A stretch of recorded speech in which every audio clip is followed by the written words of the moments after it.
오늘 여기서부터 하겠습니다.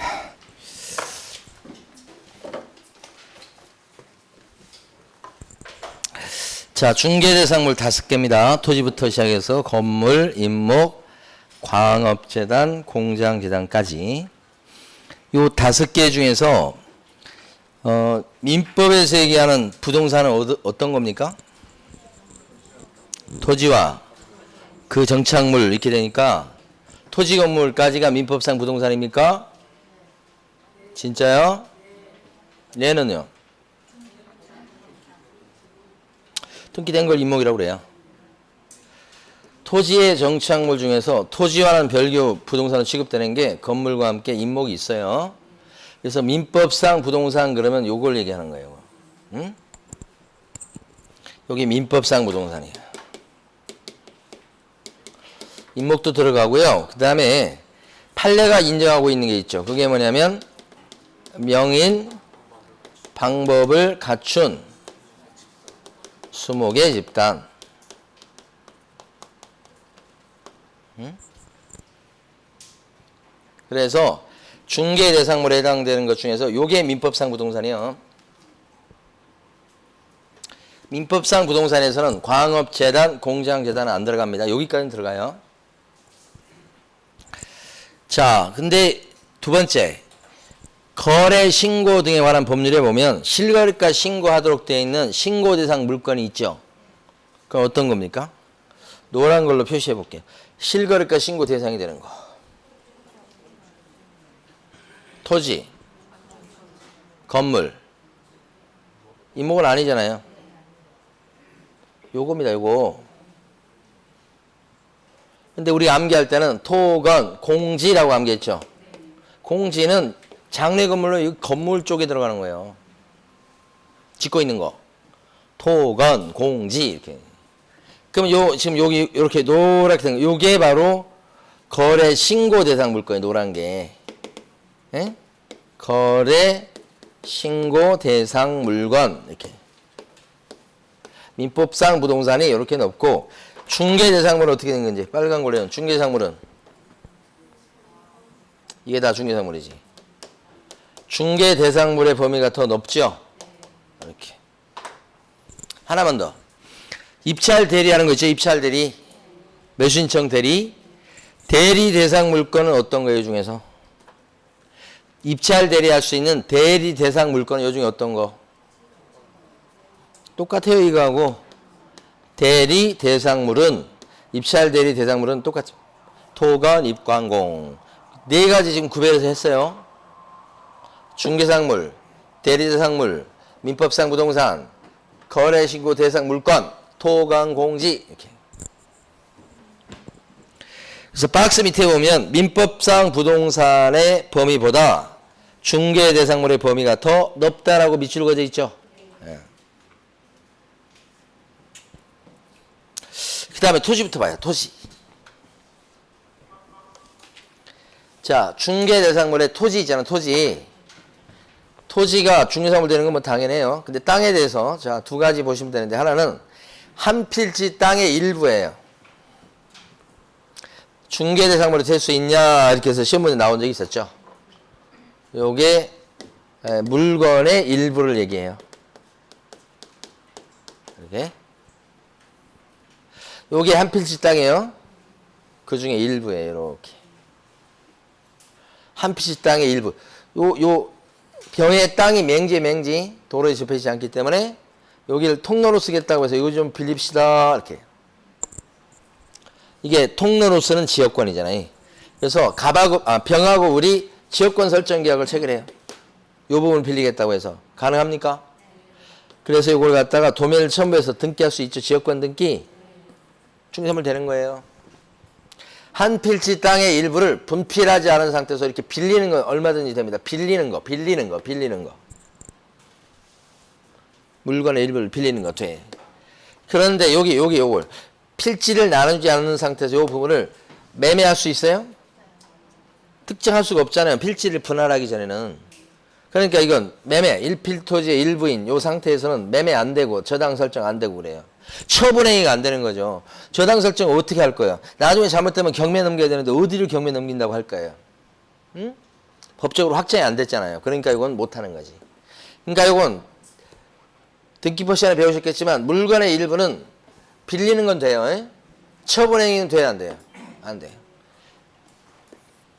근데 물건의 일부하고 권리의 일부라는 게 있어요. 권리의 일부, 소유권의 일부 이딴 식으로. 권리의 일부 이러면 지분이에요. 지분. 이 권리의 일부는 빌리는 게 돼요? 제가 저희 집사람이랑 집을 2분의 1 지분씩 갖고 있어. 제가 어느 날 뜻한 바가 있어서 부동산에 가가지고 전세 좀 놔주세요. 그리고 제가 거기 2분의 1 지분을 갖고 있으니까 거기 들어와 살 사람 좀 구해주세요. 그런 미친놈이 있어요? 그거 없잖아 그런 건. 이거 어떻게 빌려주려고 그래. 이걸 어떻게 빌려줘. 못 빌려줘 그건.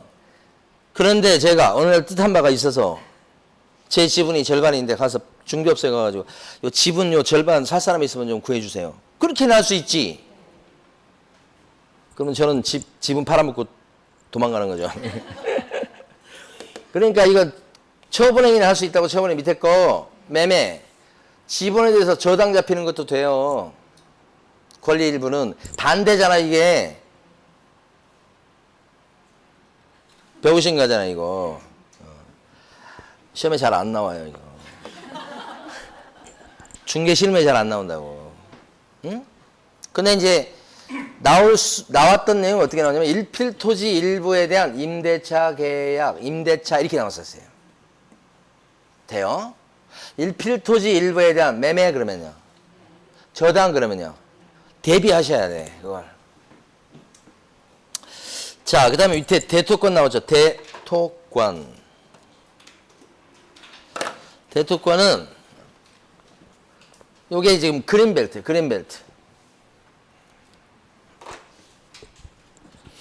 근데 그린벨트를 묶여서 여기 뭐 건축도 못하고 그렇게 별로 쓸모없는 땅인데 요 갑이라는 분이 여기서 지금 40년을 사셨어. 원주민이야 원주민. 집 짓고. 그런데 요 그린벨트가 해제돼. 나라에서는 신도시를 개발한다고. 신도시 개발. 그때 계획을 세워가지고 개발해야 되겠죠. 계획. 계획을 세웠어. 아이고. 그 계획에 따르니까 우리 길이 나는 거야. 계획상 이건 철거될 집인 거예요. 지금은 아직 철거가 안 됐어. 앞으로 계획상 철거될 집인데 여설 아파트 나중에 이게 철거되면 이 사람은 여기서 계속 마냥 살았던 사람인데 어디 가서 살란 말인가 이렇게 되죠. 그래서 보상 차원에서 그린벨트 지역 내에서 택지개발 지구가 있는데 거기서 이런 집을 지을 수 있는 땅을 분양받을 자격을 준다 이거지. 그게 대토권이에요. 일종의 딱지야 딱지. 언제 이 딱지가 나오는 거예요? 철거되면. 그래서 분양 신청할 자격을 주지. 그러면 여기서는 두 가지 측면이에요. 이런 딱지인 상태에서는 몇 번지 땅인지 딱 정해졌습니까? 나중에? 몰라요. 특정이 안 돼 있죠. 그 다음에 이런 대토권은 갑에게 혜택이 돌아가도록 하는 거죠. 그래서 갑이 다른 사람한테 팔아먹지 못하게 돼 있어요. 원칙적으로. 그러면 특정도 안 돼 있지, 점점점이지, 거래도 불법이지. 그러니까 대토권은 이 딱지는 중개 대상물이 될 수 있다 없다? 없다 하는 거지. 그래서 거기 보면 13페이지 제일 밑에 있는 판례 좀 일부 읽어볼게요. 자, 대토권은 시험에 잘 나옵니다. 이 사건 주택이 철거될 경우에 일정한 요건하에 택지개발 지구 내에 이주자 택지를 공급할 수 있는 지위에 불과하고 거기까지만 읽으시면 돼. 밑에 줄. 법 3조에서 정한 중개 대상물에 해당하지 않는다고 볼 것이다. 중개사물 아닙니다. 대토권. 결론적으로 넘기시고. 건물. 중개 대상물 중에 건물이 있잖아요. 건물. 자, 이 건물은 뭘 얘기하느냐 이거지. 요게 민법상 건축물을 얘기하는 거예요. 민법상 건축물은 일단 출발점이 땅에 달라붙어 있어야 돼요. 그리고 지붕, 주벽, 기둥 세 가지 요소를 다 갖춰야 돼. 그러면 민법상 부동산, 민법상 건축물 개념이야. 이게 중개 대상으로 된다. 이런 게. 구별돼야 될 게 건축법상 건축물도 있어요. 이 건축법상 건축물은 이 민법상 건축물의 개념보다 더 범위가 넓어요. 여기 보면 이제 뭐 정착물 이런 걸 따라서 어떤 걸 얘기를 하냐면 지붕이 있고 주벽만 있어도 건물로 봐요. 건축물로 봐. 지붕이 있고 기둥만 있어도 그것도 건축물이야. 범위가 더 넓어요, 얘가. 이런 완벽한 건물뿐만 아니라 그런 것도. 예.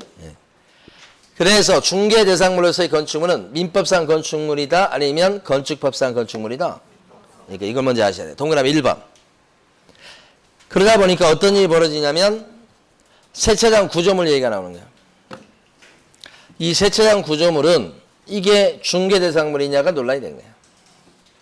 그럼 중개 대상물이냐 그랬을 때 중개 대상물이 아닌 것이 이게 조립을 해놓은 거예요. 돼요. 세차할 수 있는 구조물을 만들어 놓은 거지. 조립이 되어 있기 때문에 이건 언제든지 그냥 해체가 될 수 있기 때문에 정착물이다 아니다. 조립. 정착물이 아니기 때문에 민법상 건축물에 해당될 거리가 없다. 정착물 자체가 아니기 때문에. 그래서 중개 대상물이 될 수가 없다. 자, 이게 중개 대상물 될 수 없다. 이렇게 이제 나오잖아요. 그러면 이거 중개 대상물이 아닌데 이건 중개해 줄 수 있다 없다. 어떤 사람이 세차장 구조물 좀 팔아달라고 그래. 세차장 시설 요거 영업하는 거 이거 넘겨달라고 그래. 그때 요 구조물 그대로 이렇게 넘기는 거야. 이건 중개예요, 아니에요? 중개예요? 중개 대상물이 아니잖아요. 그러면 이거 소개시킬 수 있어요? 이거 넘겨놔서 세차장 영업할 사람 소개받을 수 있냐고. 있어. 해줄 수 있어요, 여러분들이. 중개 아니죠, 그러니까. 중개 아니면 법정 한도가 적용이 없죠. 많이 받아도 괜찮은 거예요, 이것도 결국은. 이거 어떻게 할 것 같아? 땅 주인이 A인데 이거 빌린 사람은 B고 구조물 만든 사람도 B고 B가 사정상 5년 계약을 했는데 지금 2년 만에 C한테 넘기는 영업권 넘기는 거 있겠죠? 그 안에 이런 구조물이 들어가는 거예요. 그 다음에 뭘 넘겨? 이게 지상권이라면 지상권 양도하겠죠, 또. 지상권자 바뀌죠, 지금. 두 가지. 그냥 지상권 양도하는 것을 갖다가 중간에 소개시키면 그건 중개야. 근데 영업권을 소개시키면 이건 중개가 아니야. 그 두 개가 섞여 있는 거예요, 이게. 실제 활동할 수 있는 거예요. 근데 시험 보실 때는 그렇게까지 생각할 필요 없고, 세차장 구조물이 중개사물인가? 아니다. 더 이상 생각할 필요 없어. 아니다. 끝. 합격한 뒤에는 이제 세차장 구조물 좀 넘겨주세요. 이거 좀 세차장 영업할 사람 좀 구해주세요. 나 더 이상 못하겠어요. 지금 사정이 생겨서. 이렇게 하면 여러분들 어떻게 소개시켜주는 거예요. 옛날에 지금도 기억에 남는 게 저 뭐 진도 앞바다인가 어딘가 거기서 김양식장 그 하시는 분이 아니고 김양식장을 소개시킨 분이 계셔. 전화 왔어. 아 선생님 김양식장을 내가 이번에 한 건 했는데 복비 얼마 받아야 돼? 그거요. 김양식장은 이건 중개사물이 아니잖아요. 그러면 어떻게? 마음껏 받는 거죠. 그건 법적 제한이 없다는 거죠. 자, 그 다음에 동그라미 1번과 동그라미 2번까지 본 거고요. 동그라미 4번과 동그라미 6번이 매년 나오는 거지. 동그라미 4번과 동그라미 6번. 동그라미 4번은 아파트 분양권이에요. 가만히 보면 여기요. 지금 분양사무실입니다. 모델하우스. 여기서 지금 분양계약서에다 막 도장을 찍고 있어. 거기에 보면 몇 동 몇 호가 정해져 있어요. 동하고 호수가 정해져 있어요. 그 다음에 건설사는 GS건설이야 또. 입주날짜 언제인지 몇 년 한 3년 뒤에 입주날짜도 나와 있어. 이렇게 딱 특정이 돼 있다면 이 분양받은 사람이 A예요. 이 사람은 이걸 갖다가 지금 짓고 있는데 B한테 팔아먹을 수 있죠. 이게 아파트 분양권 전매요, 전매. 분양 바꿔서 팔아먹는 거잖아요. 그래서 짓고 있지만 특정돼 있다고 보는 겁니다. 그래서 이걸 뭐라고 불러요? 장래의 건물. 요게 동그라미 4번이에요. 읽어보면 밑줄 긋은 부분. 아파트의 특정 도움 호수에 대해서 피분양자가 선정되거나 분양계약이 체결된 경우에는 특정 아파트가 완성되기 전일지라도 이에 대한 매매 등 거래를 중개하는 것은 건물 중개에 해당이 된다. 이렇게 됐지. 그다음에 5번. 요거 이제 볼 텐데 이건 이쪽 겁니다. 이게 서울시 땅이에요. 근데 A, B, C 이런 사람들이 무허가 불법 건축물을 지어서 살고 있어. 남의 서울시 땅에다가. 법적으로 보면 이게 무허가 불법 건축물이니까 다 때려 부시고 철거해도 할 말이 없는 것들이에요. 그런데 A, B, C가 가만히 안 있죠. 그래서 이 사람들을 달랜이라고 서울시에서 조례 이런 걸 만들어가지고 이 사람들한테 딱지를 하나씩 줘. 그 딱지가 다른 게 아니고 철거민 딱지죠. 철거시키는데 협조하는 대신에 다른 지역에 아파트가 공급될 적에 거기에 분양 신청할 수 있는 자격을 주고 분양 신청했을 때 우선적으로 분양받을 수 있는 자격을 인정해준다는 거지. 그게 이게 딱지, 철거민 딱지예요. 그런 딱지를 하나씩 손에 주면 A, B, C가 어떻게 해요? 협조하겠죠, 철거해. 그런 거지. 그러면 이런 철거민 딱지는 어떤가? 가만히 보면 분양계획이 체결되었는가? 아니, 분양 신청도 아직 안 했다니까. 그러니까 분양계획이 체결된 것도 아니고. 몇 동 몇 호가 정해졌나요? 아니, 신청도 안 했다니까 그러네. 건설사, 어디 신청할지도 결정이 안 돼 있어. 건설사 누군지 어떻게 알아? 그렇잖아요. 그래서 요것은 장래 건물로 판단할 수가 없다. 그냥 철거민이 딱지고, 가만히 보면, 얘가 장래 건물이지. 가만히 보면, 이 딱지는 거래가 불법이고, 특정돼 있냐 그랬을 때 특정이 안 돼 있기 때문에, 아까 대토권하고 똑같아요. 중개 대상 물건이 될 수가 없다는 거지. 5번 읽어봐요. 특정한 아파트에 입주할 수 있는 권리가 아니라 아파트에 대한 추첨 기일에 신청을 해서 당첨이 되면 아파트의 분양 예정자로 선정될 수 있는 지위를 가리키는 데 불과한 입주권은 중개사법 제3조 2호 소정에 중개 대상물인 건물에 해당한다고 보기 어렵다. 둘째 줄을 보면 분양 예정자로 선정됐다가 아니에요. 될 수 있는 지위야. 분양 예정자로 선정될 수 있는 지위. 여기가 빠질 수 없어요. 여기서는 분양 예정자로 선정될 수 있는 지위. 형광펜 칠해 놓으시고. 이게 철거민 딱지라고 해요. 자, 이제 넘어가시면서 뭘 보시느냐 보면 영업권. 영업권 아까 설명드린 것 같아. 간단히 보고 갈게요. 영업권을 사면서 주는 돈을 뭐라고 불러요? 권리금. 권리금. 그러면 영업권이 뭐냐? 그러면 요 세 가지의 영업적 가치를 누릴 수 있는 권리다. 시설이나 비품 투자된 거. 영업상의 노하우, 단골, 브랜드 알려지고 뭐 이런 거. 자리가 너무 좋은 거. 이 세 가지의 영업적 가치를 누릴 수 있는 권리가 영업권. 그거 돈 주고 샀을 때 돈이 권리금. 그게 권리금 계약 뭐 이런 거잖아요. 이 자체가 중개 대상물에 들어가지 않아요. 영업적 가치가. 그래서 영업권도 중개사물이 안 되는 거고 권리금도 중개사물이 안 되는 거다. 이렇게. 그래서 여러분 교재는 어디 보시냐면 17페이지 가셔요. 17페이지 보시면 중개 대상물이 되기 위한 요건 중에서 가로 1번의 왼쪽이 법이 정한 중개상 물건 5개예요. 그거 보고 있는 과정인데 오른쪽에 가시면 5개에 안 들어가는 것은 중개사물 될 수 없다는 거예요. 오른쪽에 보니까 빼곡이 있죠. 여기 위주로 나옵니다.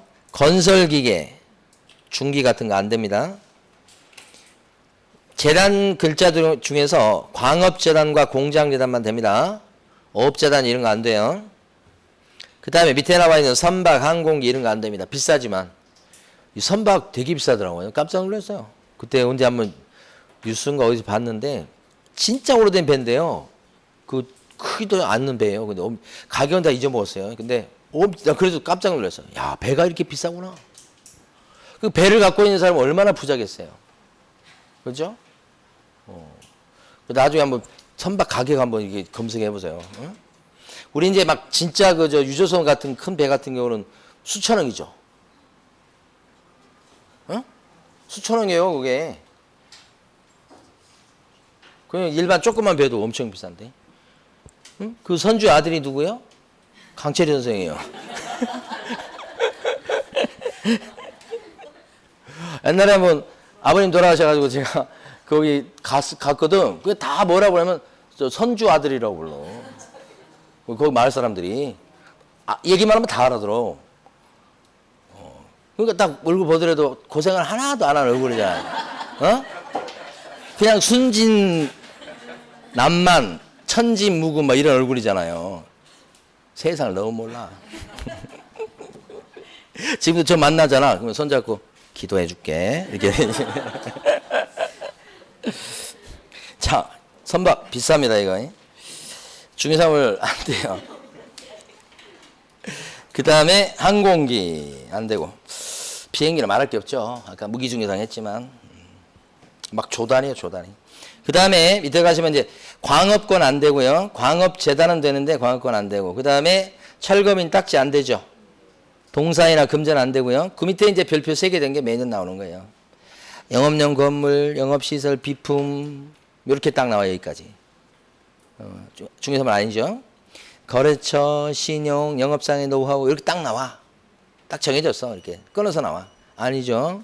점포 위치에 따른 영업상의 이점 등 무형의 재산적 가치 딱 끊어서 나와. 아니야 이것도. 그 다음에 나가서 상가 권리금도 아니에요.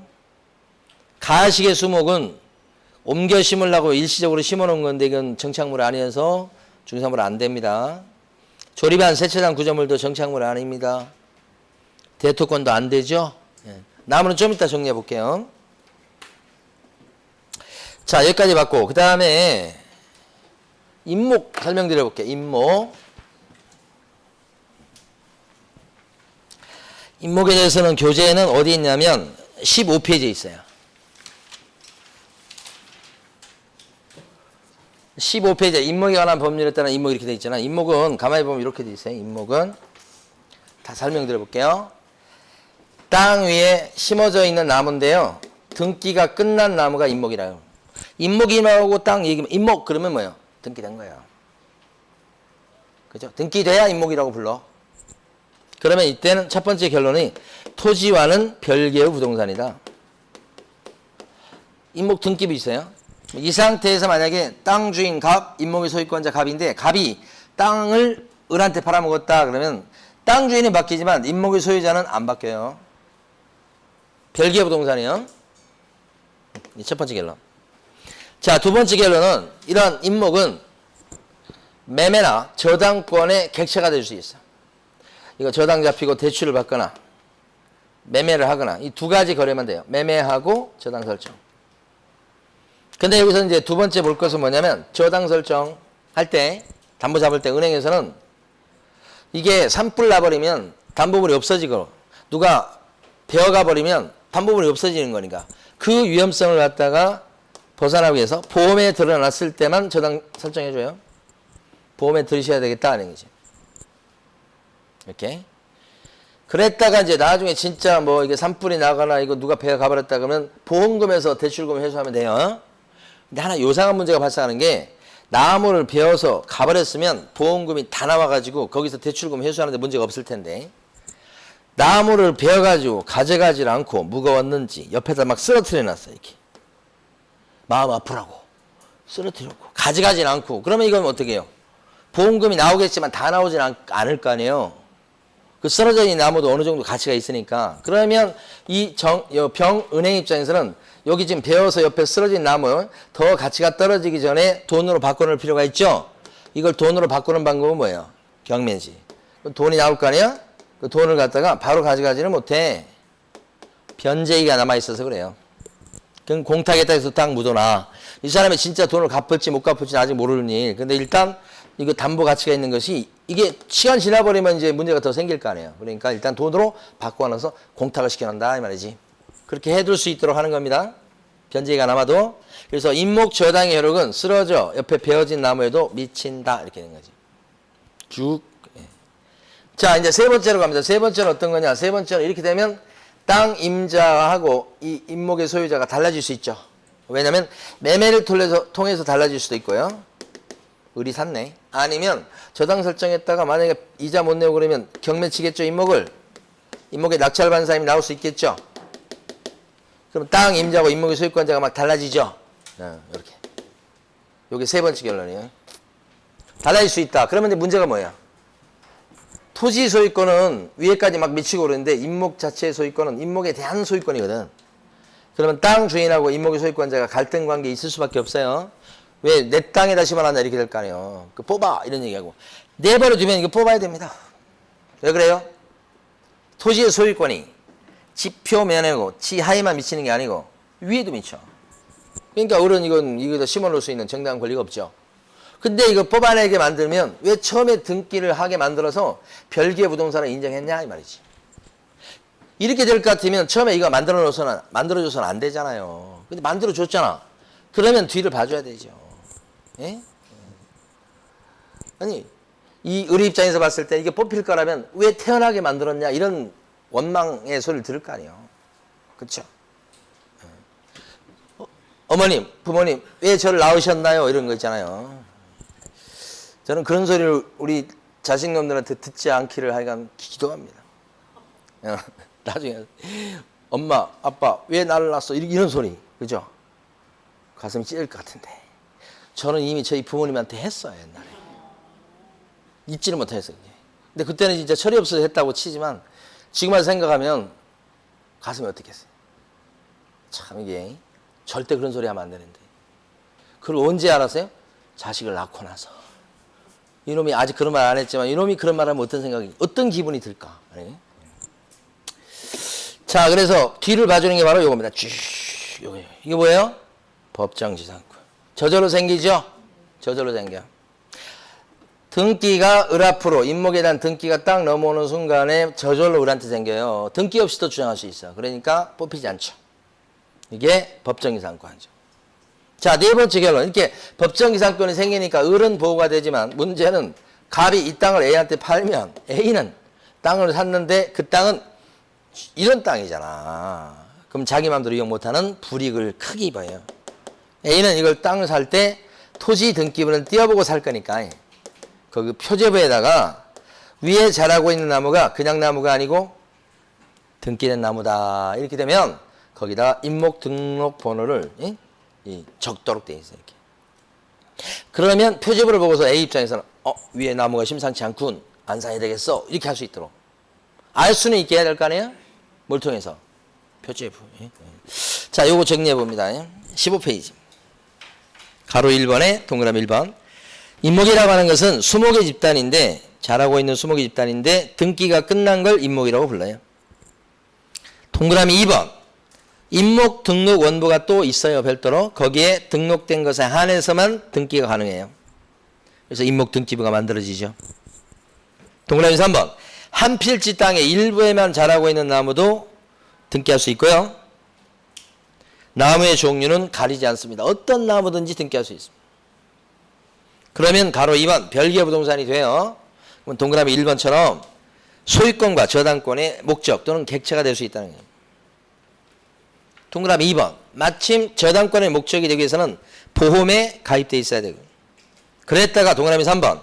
임목을 목적으로 한 저당권의 효력은 혹시 임목이 발췌되면 저당권의 효력이 잘린 나무에도 그대로 뭐예요? 미친다. 근데 가로 2번에 보면 별개 부동산이 되다 보니까 동그라미 4번. 땅을 팔거나 또는 지상권을 처분해도 임목의 소유권이 따라 넘어가지는 않아요. 별개입니다. 동그라미 4번이죠. 자, 가로 3번에 보면 그러다 보면 경매 기타 사유로 땅 임자하고 임목의 소유자가 각각 달라지는 경우가 나올 수 있죠. 그랬을 때 뽑히지 않게끔 임목의 소유자한테 인정하고 있는 게 뭐예요? 법정지상권. 법정지상권을 인정하면 임목의 소유자는 보호를 받습니다만은 땅을 거래하는 사람 입장에서 봤을 때 불이익을 당할 수 있기 때문에 눈치챌 수 있게 해야 되겠죠. 동그라미 2번인데 토지 등기 용지 등기부 얘기합니다. 표제부에다가 임목 등기 번호를 적어놓도록 돼 있다 이 말이죠. 임목까지 봤어요. 자, 거의 끝나가는데 중개대상물 중에서 광업재단이 있어요. 광업재단. 광업재단이 중개대상물입니다. 끝 이거예요. 사실은. 몇 가지 더 봐요. 근데 이 광업재단은 광물을 캐내서 사업하는 분이 대출을 받고 싶을 때 대출 상담했더니 은행에서 그 정도 돈을 꿀려면 조금 값어치 있는 걸 많이 가져오라는 거지. 그래서 이제 광물 캐내서 사업하시는 분이 광업권이나 장비, 굴착 장비나 땅에 대한 권리나 뭐 이런 트럭이나 이렇게 좀 비싼 것들을 싹 모아서 이 모아둔 것을 이제 뭐라 그러냐면 광업재단이라고 그래요. 목록을 작성해, 리스트 쭉 이렇게. 그러면 여기에다가 뭐예요? 저당 설정을 해요. 그래서 대출을 받아요. 저당 설정하고 대출을 받는다. 그럼 저당 설정할 때 광업재단 전체가 저당권 설정이 목적물이 되는 거래. 그래서 광업재단은 중개대상물이 된다. 무슨 거래하느냐? 저당 설정요. 이렇게 하는 거지. 끝이요. 아무것도 없어. 자, 그런데 광업재단 안에 광업권이 보통 들어갈 것이에요. 이게 핵심이니까. 그럼 광업재단 안에 있는 광업권은 중개대상물이냐? 이렇게 물어보면 아니다고 하셔야 돼. 중개대상물 하면 토, 건, 입, 광, 공 할 때 광은 뭐예요? 광업재단 자체를 얘기하지 광업권을 얘기하는 게 아니죠. 그래서 밑에도 보면 15페이지에 보면 밑줄 그어진 거 아래쪽에 광업권은 중개대상물이 아닙니다. 이거 하나 봐두시면 끝. 자, 다음 페이지 나와 있는 공장재단도 마찬가지입니다. 공장재단도 공장을 운영하시는 분이 대출을 많이 받고 싶을 때 공장 안에 있는 기계라든지 뭐 여러 가지를 같이 묶어가지고 담보 설정해서 대출을 받는 거라고요. 그래서 공장재단도 중개상물입니다 하고 끝이에요. 세부적 내용 모르셔도 괜찮아. 나온 적도 없고요. 뭐 밑줄 몇 군데 그어놓긴 했는데 신경 쓰지 마시고. 자, 밑에 보면 중개대상 권리를 보려고 합니다. 아까 중개활동을 통해서 변화되게 만드는 대상 권리가 거기 있는 중개대상 권리죠. 거기에 보면 왼쪽 박스에 있는 거 보면 소유권, 용익물권이 뭐예요? 지상권, 지역권, 뭐 전세권 같은 거 얘기하는 거죠. 중개상 권리가 됩니다. 저당권도 중개상 권리가 되죠. 환매권은요. 환매권 사고 팔 수 있거든요. 환매권 양도계약을 체결해서 환매권자가 그래서 등기까지나 양수반산 앞으로 등기나 이렇게 되는 거지. 그럼 환매권자가 바뀌죠. 그러니까 중개를 통해서 환매권자가 바뀌게끔 할 수 있죠. 그러니까 환매권도 중개상 권리가 될 수 있다. 환매권은 채권이에요, 물권이에요?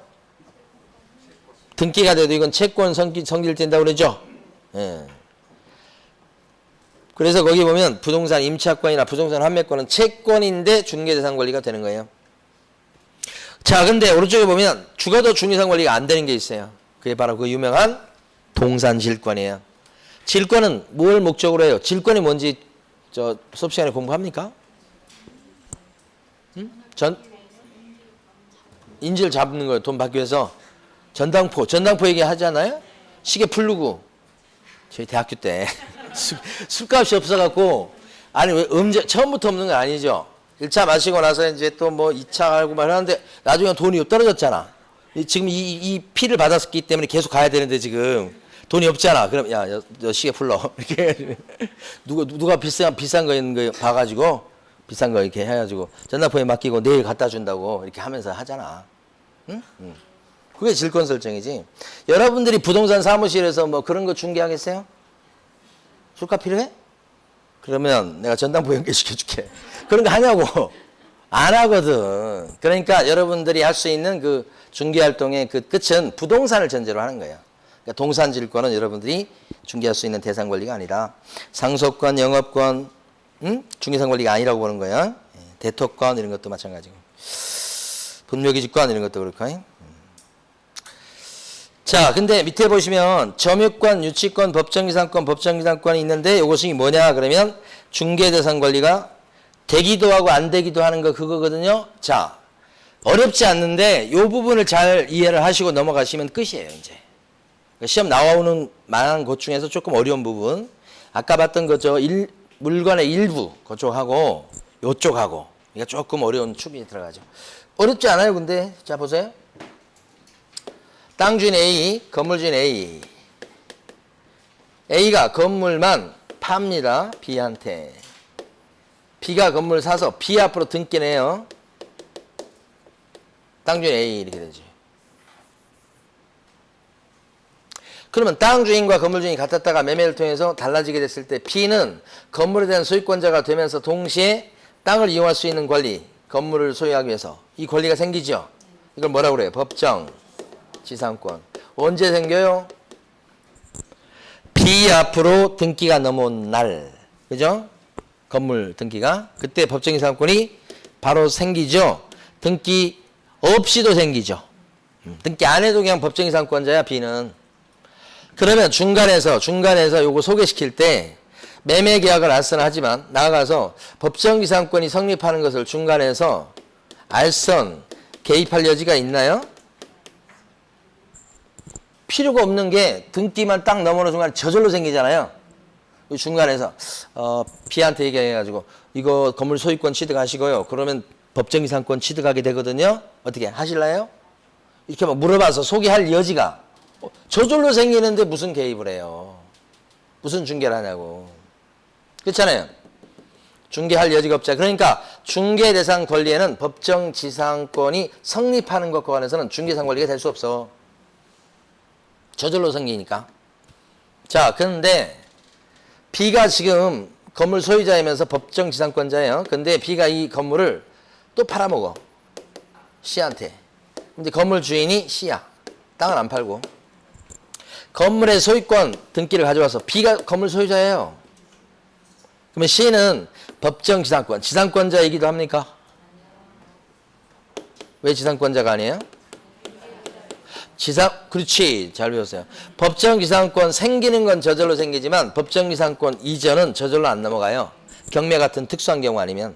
그러니까 이건 매매계약을 쓰면서 계약사항 더 써야 돼. 바로 뭐냐면 지상권 양도계약이다. 이전계약이다. 이런 걸 써야 돼. 이걸 써야서 설정 등기에서 이전 등기까지 넘어가야 지상권자가 되는 것이가. 그럼 중간에서 제3자가 알선 개입할 여지가 있죠, 이건. 그래서 중개대상 권리에 법정이상권도 들어갈 수 있어. 그러니까 가만히 보니까 성립은 중개상 권리가 안 되는데 법정이상권이 이전은 되죠. 성립은 안 되고 이전은 되고 그런 것이 그 밑에 있는 것들이에요. 네 개 됐습니다. 오른쪽 가시면 이제 그거요. 정리해서 나와 있는 거 이거 정리하고 자격증 제도로 갑니다. 자, 칠판에 있는 것처럼 중개 대상물이 되기 위해서는 여기 나와 있는 것처럼 5개 중에 하나 들어가야 됩니다. 그러니까 아닌 것들 아까 잔뜩 했죠. 이건 여기까지 했고 그 다음에 중개 대상물이 되면 5가지 들어간다고 다 되는 게 아니고 그 중에 뭐가 돼요? 사유물, 거래되는 거나 되는 거예요. 그래서 사유물인 것은 중개사물 되지만 청와대, 예? 청와대 같은 건 중개사물 돼요? 청와대 뭐 어떻게 할 모양이던데 지금 또 뭘 바꾸려고 모양이던데. 저 잘 몰랐는데 이번에 그 얘기 들어오면서 이제 그 역사자들 얘기 들어보니까 유튜브에서 들어보니까 그동안 원래 청와대 건물 자체가 조선 총독부 관저였대요. 거기를 만들어놨대. 서울에 조선 총독부 관저가 몇 군데 있었대요. 근데 그 청와대 지금 자리 거기에 있었다는 거지. 거기에 총독부 관저가 있었다고 하더라고. 근데 그걸 나중에 해방되고 나서 우리나라 대통령급에 해당되는 사람들이 있잖아요. 그걸 뭐라고 하더라? 경무대인가? 그걸 썼대, 거기를. 그 조선 총독부 관저를. 그걸 쓰다가 이제 박정희 대통령도 쓰고 그랬는 모양이다. 근데 노태우 대통령 때 지금 청와대를 만들었대. 그 지금 이렇게 기와지붕같이처럼 된 거 있잖아요. 노태우 대통령 때 만들었는데 만들게 된 이유가 그거라더만요. 외국 정상들이 와가지고 이 건물 누가 지었습니까? 이렇게 물어보잖아. 그러니까 대답을 하려고 그러니까 일본 놈이 지었어요? 이렇게 되잖아. 굉장히 그게 자존심 상한 거예요. 아, 그러지 않겠어요? 그 일본 놈이 지은 그걸 대통령 관저로 쓰고 있으니까. 그래서 이제 지금 청와대를 지은 거래요. 근데 그 조선 총독부 관저를 다시 복원한다는 뉴스 들어보셨어요? 못 들어보셨어요? 제가 말씀드려도 대부분 세상을 등지고 살고 계시더라고. 다시 복원한다는 뉴스가 나왔었어요. 근데 이제 여론이 안 좋으니까 쑥 들어가고 있는데 그걸 왜 그런 생각을 하는지 저는 도저히 이해를 못하겠어요. 김영삼 대통령 때 그걸 부셨다고 그러더만. 부셔가지고 없앴는데 지금 없대요. 그걸 복원시키겠다는 거. 그런 생각을 가지고 문체부에서 우리나라 거기서 그런 생각을 어떻게 하죠? 참 이해를 할 수 없어요. 우리나라 사람이 아닌 거죠. 그러니까. 자. 이런 것들은 중개사물 될 수 없어요. 경복궁도 그렇고 경부고속도로 그렇고 그다음에 행정재산. 여기 이제 은평청사, 은평구청 청사 있죠. 될 수 없어요. 거래할 일이 없으니까 이렇게. 여기 중에서 포락지 이런 거 들어보세요. 포락지. 원래는 개인 땅인데 바다화되고 하천화되고 그런 거잖아요. 이건 개인 땅이 아니니까 이건 거래할 일이 없죠. 이건 영구 포락된 거 얘기하는 거예요. 자, 위에 보면 이제 사유물만 되는데 시험에 잘 나오는 게 가로 2번의 왼쪽 박스예요. 거기 보면 사유문인데 공법상 제한이 있어요. 막 그린벨트로 묶여 있고 토지가락으로 묶여 있고 접독으로 묶여 있고 문화재 보호구역으로 묶여 있고 막 묶인 거 되게 많잖아요. 엄청 많아. 이렇게 묶여 있어도 중개사물 될 수가 있다는 것이. 도로 중에 개인 소유 도로 있어요. 저당 설정해줘요. 그렇다 못 갚죠? 경매 나와요. 이게 도로 경매예요. 이 경매 나오는 것들은 이게 사도예요, 사도. 뭐 국도나 군도 이런 건 안 되겠지만 이건 돼요. 하천도 뭐 비슷해요. 하천도 개인 소유 하천이 있어요. 이 저당 잡아줘요, 여기도. 그러니까 이 사자가 들어가면 된다고 보시면 돼요. 묶여 있어도 됩니다. 그 다음에 사법상 권리 행사하는 걸 제한하는 등기가 돼 있어요. 위험한 등기죠. 가처분 등기, 가압류 등기, 가등기 뭐 하여간 온갖 등기들, 경매 등기 뭐 다 그게 붙어 있어. 그 부동산에. 위험하죠. 경매 등기 된 거 압류율이 생긴다고 그랬잖아요. 경고라고 그랬잖아요. 손대면 다친다고. 그래도 손대는 사람이 있을까요, 없을까요? 있어. 세상에는 진짜로. 손대지 마라 그러면 더 손대고 싶은 사람도 많은 거예요. 그래서 이렇게 각종 권리 행사하는 것을 제약하는 사법상 등기가 있어도 중개사물 되는 데는 문제가 없다. 위험은 하지, 위험은 하지. 그래서 거기 가로 2번에 동그라미 1번과 동그라미 2번 위주로 출제됩니다. 시험 문제는 어떻게 출제되는 거냐면 오른쪽 가로 1번에서 오른쪽 박스고요. 가로 2번에서는 왼쪽 박스 위주로 출제가 된다. 이렇게 보시면 돼요. 됐어요. 자, 그 다음에 넘기셔서 이제 시험제도. 시험제도는 뭐 여러분들이 몇 가지만 쭉 설명드리고 이제 쉬도록 하겠습니다. 시험제도 보면 교재 페이지는 18페이지입니다. 공인중개사가 되려는 사람은 누가 시행하는 시험에 합격해야 되겠다? 누가 시행하는 시험? 국장이요? 시도지사요? 시도지사가 시행하는 시험에 합격해야 된다가 첫 줄이죠. 밑줄 그어놨죠. 국장으로 바꾸면 틀려요. 그런데 국장이 내가 문제 낼 거야. 이렇게 나설 수도 있다. 가로 2번요. 국장이 이렇게 직접 문제를 출제하겠다고 나서는 이유는 뭐 균형 유지 뭐 그런 필요성이 있을 때 나설 수 있다 그러죠. 근데 국장 마음대로 하는 건 아니에요. 자, 어디서 땅땅땅 의결을 해줘야지 국장이 문제를 내줄 수 있고 막 그런 거야. 정책심의위원회. 밑에 보시면 가로 2번에 밑줄 그은 거 있죠. 공인중개사 정책심의위원회 의결을 거쳐야지만 국장이 나설 수 있다. 그런 뜻이에요. 근데 사실은 현실적으로는 위탁 시행을 하고 있죠. 그래서 산업인력공 여러분 곧 다음 주인가 원서 접수하죠. 거기 산업인력공단 큐넷인가 뭐 거기서 하고 발표도 거기서 하고 시험 장소도 거기서 다 섭외하고 시험지 인쇄도 다 알아서 하고 다 거기서 해요. 산업인력공단에서. 자, 그 다음에 응시 자격. 중개사 시험의 응시 자격은 밑에 보시면 연령 제한이 없어서 미성년자도 시험 볼 수 있죠. 네. 저는 무엇보다 기쁜 게 내년에 나이를 한 살 안 먹는다는 게 너무 기뻐요. 제가 이제 내년이면 원래 지금 올해가 47인데 내년 47 한 번 더 하거든. 나이를 안 먹잖아요. 그 너무 기뻐요. 네, 내년 만 나이로 이렇게 바뀌잖아요. 전직 바뀌었어야 돼. 왜냐면 우리가 법적으로는 다 만 나이에요. 제가 젊어지는 걸 많이 느끼는 건 어디냐면 병원 갔을 때. 병원 가면 2살이 어려져요, 갑자기. 그 어려지는 기쁨을 느끼려면 병원을 가면 거기는 철저히 만 나이로 하니까. 예. 그러니까 이게 법도 다 만 나이로 해요. 그 우리 사회적으로만 한국 나이로 할 필요 뭐가 있어? 나이가 2개잖아. 이거 일치시키는 게 맞아요. 근데 법적인 나이로 딱 일치시키는 게 맞지. 연령 제한이 없어요. 시험 보는 데는. 그 다음에 국적 제한도 없으니까 외국 사람도 시험 볼 수 있어요. 그 다음에 결격자도 시험 볼 수 있어요. 결격자 누군지 아시죠? 예, 일하기 좀 문제 있는 사람들인데 시험까지는 볼 수 있어요. 파산자 이런 사람들. 그런데 시험을 못 보는 사람 딱 2명 있죠. 누구요? 누구? 자격 잘린 양반은 몇 년간 시험 못 보고? 3년. 또 한 사람 더 있는데 부정이 컨닝하고 막 이런 사람은 몇 년간 시험 못 보고? 5년 동안 시험 못 보고 이렇게. 2사람 빼고는 시험을 다 볼 수 있다 이런 얘기지. 그렇죠? 예. 자, 그 다음에 오른쪽 가시면 이제 시험 시행과 관련해서 정책심의위원회가 네모 4번에 나오는데요. 별표 3개 돼 있죠. 요거 위주로 공부해요. 거의 매년 나오다시피 해요, 지금. 자, 이 정책심의위원회는 어디에다가 둘 수 있다? 어디에? 협회에다가 둘 수 있다. 아니면 국토부에 둘 수 있다. 국토부요. 왜냐하면 정책이니까요. 정책. 그죠? 국토부에서 정책을 피겠죠. 둘 수 있다요. 그래서 정책이라고 하는 건 이럴 수도 있고 저럴 수 있는 게 정책이잖아요. 사실은. 그래서 둘 수 있다까지 기억해야 돼. 국토부에 둔다 그러시면 안 돼. 이거 어려워요. 둔다가 아니고 뭐요? 둘 수 있다. 국토부는 좀 쉬운 편이에요. 어쨌든. 근데 여기는 더 어렵고요. 그 다음에 여기 숫자를 보면 위원장 1명을 포함해서 포함이죠. 7명 이상 11명 이내 위원으로 구성하죠. 7명 이상 11명 이내. 위원장 포함해서 그래서 4, 7, 11 이렇게 돼요. 그래서 정책심의위원회 할 때 정책은 7자로 시작한다고. 7자. 정책심의위원회 지읒자인데 7자 연상하시고 정책심의위원회 4, 7, 11 근데 위원장 있고 그럼 위원장 누구예요? 국토부 1차관.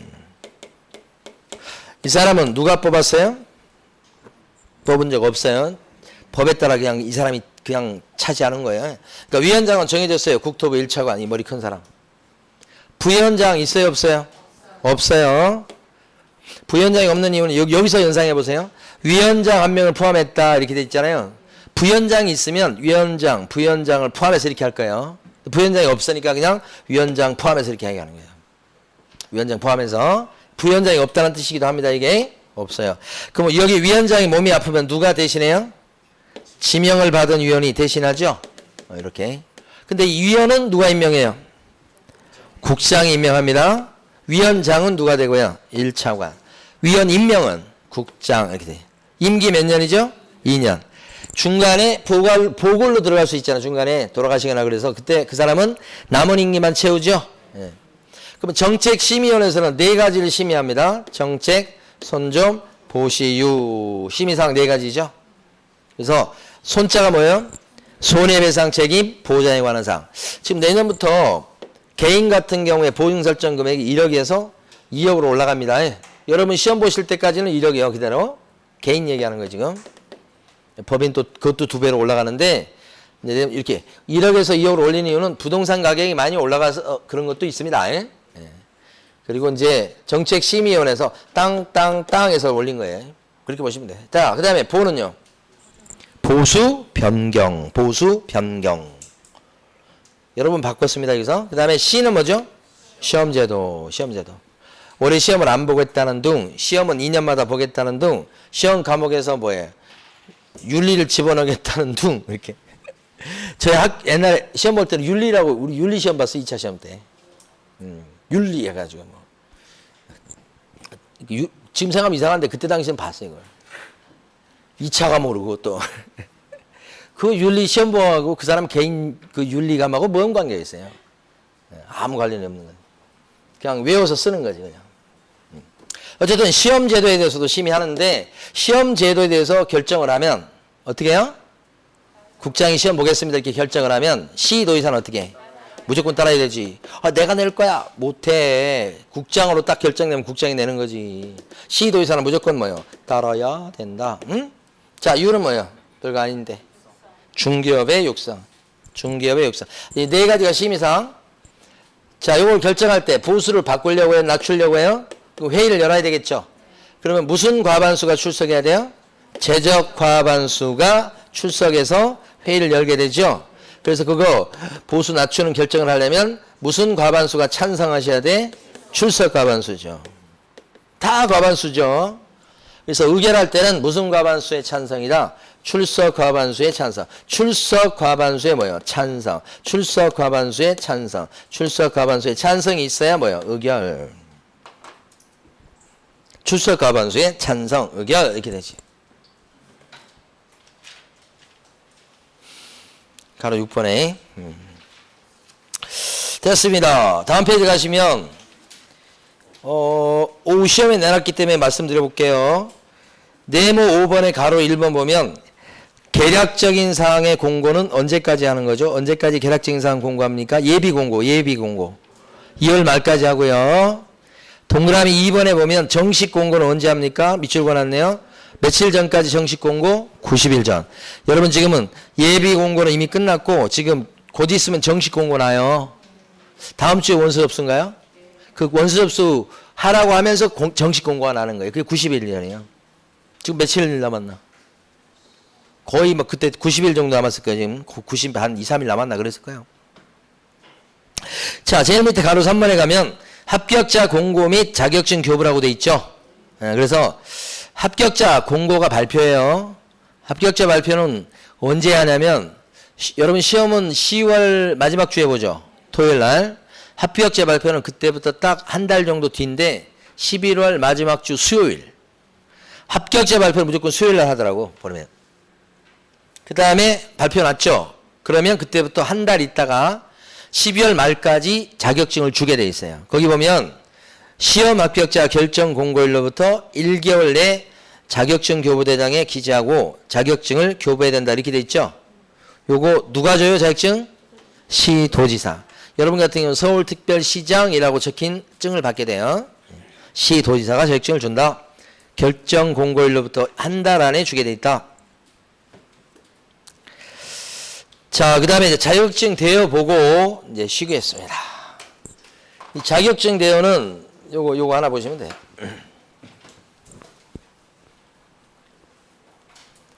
다른 건 너무 쉬워서 할 게 없고요. 가운데 있는 케이스 보세요. 여기는 지금 무자격자 갑인데 여기가 점포를 얻어갔고요. 임차인이 갑이에요. 그런데 을은 자격증이 있고 여기는 없어. 둘이 같이 하는 거예요. 이거 중개업소를. 갑은 무자격자, 을은 증 갖고 있는 사람. 계약서를 쓰는데 계약서를 갑이 썼어요. 근데 을이 도장을 찍었지. 을이 자기 도장과 자기 이름을 쓰고 자기가 직접 손수 찍었어요. 이렇게. 그러니까 직접 을이 자격증 소유자가 개공해요. 여기가. 했는데 계약서 작성은 갑이 했다고. 대여예요? 아니에요? 대여입니까? 아닙니까? 아닙니까? 진짜요? 도장을 찍었어. 그런데 계약서는 무자격자가 썼어. 계약서 작성이 중개 업무잖아요. 중요한 일을 무자격자가 했죠. 근데 이렇게 누름으로써 마치 자기가 한 것처럼 지금 꾸민 거잖아요. 그럼 이게 뭐예요? 대여야. 대여입니다, 이거.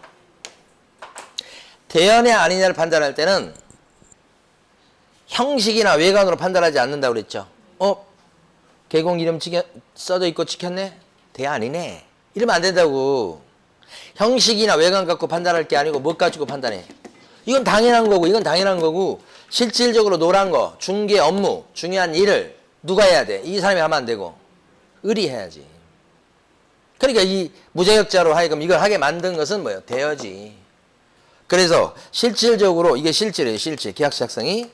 중개 업무를 누가 수행했냐 이거에 따라서 판단할 문제지 누구 이름이 적혀있고 누구 도장이 찍혀있냐는 형식 외관으로 판단할 것이 아니다. 이 케이스 하나뿐밖에 없어요. 자, 그래서 동그라미 2번 읽어봐요. 무자격자가 21페이지요.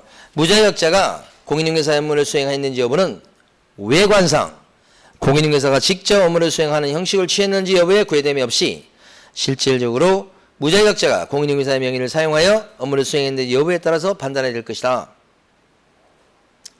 실질적으로 판단한다고요. 그래서 동그라미 4번 읽고 쉴 텐데 4번 보시면 공인중개사가 비록 스스로 몇 건의 중개 업무를 직접 수행한 바 있다고 하더라도 자기가 계약서 10장 썼어. 근데 둘째 줄 적어도 무자격자가 성사시킨 거래에 관해서는 무자격자도 한 10장 쓴 거야. 무자격자가 거래를 성사시켜 작성한 계약서에다가 자신의 인감을 공인중개사 자신의 인감장을 날리는 방법으로 자신이 직접 공인중개사의 업무를 수행하는 형식만 갖췄을 뿐 실질적으로는 무자격자로 하여금 자기 명의로 공인중개사의 업무를 수행하도록 했다면 이런 공인중개사 자격증 대여에 해당된다. 요 케이스죠 중간 거? 오케이. 자 쉬겠습니다.